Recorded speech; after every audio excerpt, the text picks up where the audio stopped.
What's up, guys? Coach Cam back again with an arm day. So, started off here with dumbbell incline curls. It's a really slight incline, so it's really just seated dumbbell curls.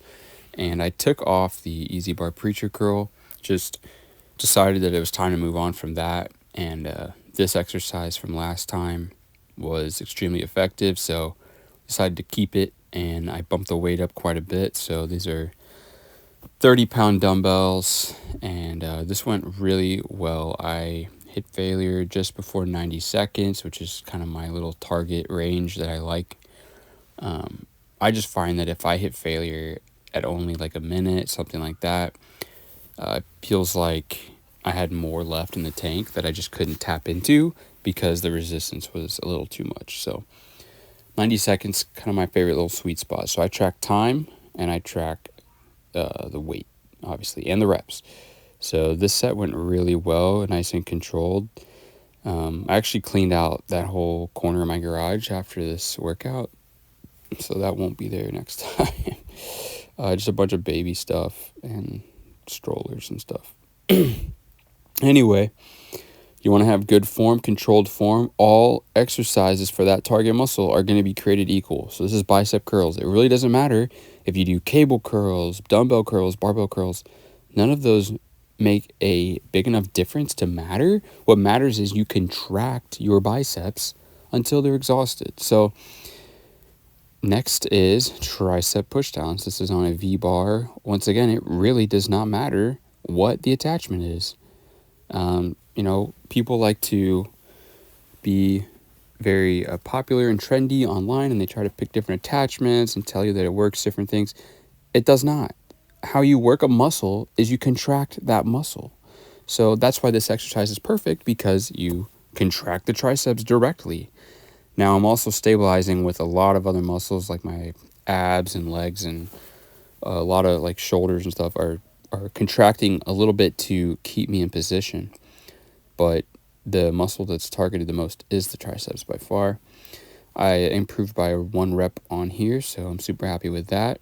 Gonna keep working at it. And with my split, you might think, wow, you train this muscle once every like 16 to 19 days, and on paper that is what it looks like. However, triceps gets trained when I train chest and shoulders with seated overhead press, with chest press and push-ups. And then my biceps get trained when I do like pull-ups or chin-ups and rows.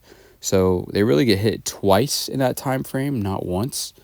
But I do like to have a exercise that I shoot for direct progress with. So here is dumbbell hammer curls. I kind of brace myself up against my squat rack post just to keep everything more stable, more measurable from session to session. You start swinging around a lot. You don't really know if you really got another rep or if you just swung a little more and that's why you got another rep. So at the end of the day, you want something measurable, something you can track, and you want to keep about the same tempo that you normally use for that exercise, which ultimately, to challenge the muscles, you want a tempo that reduces momentum down to almost nothing, right?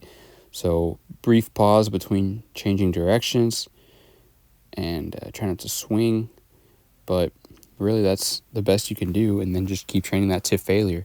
Why would you hold back? Why would you leave muscle fibers untapped and untouched? And people say this is too hard. Well, you're training for an hour every day. That's ridiculous. You don't have to train that much. You can train, my workouts take 12 minutes, bro. So here is dumbbell shrugs with 75-pound dumbbells, kind of trying to work my grip and the upper traps, kind of a 2-for-1 here.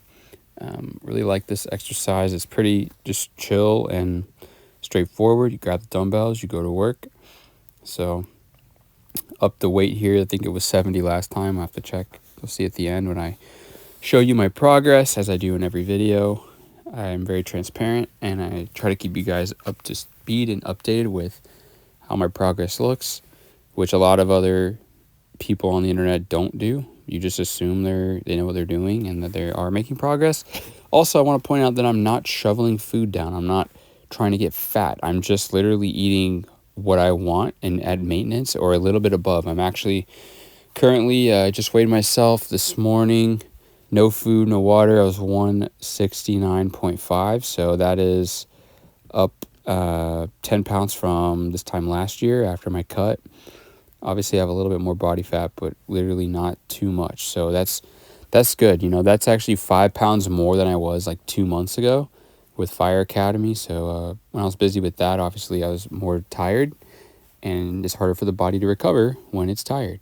So that's why, you know, people say, oh, I'm a hybrid athlete. I run and I lift, and you should do it too. Well, you're not getting the most benefits you could from the lifting because you're running, because you're tired. So try not to beat yourself up and be tired all the time. You want to, you know, right when you're fresh and ready to go, then train again. So for me, that's about every 4 days, sometimes 5 days. But anyway, like, share, comment, and subscribe.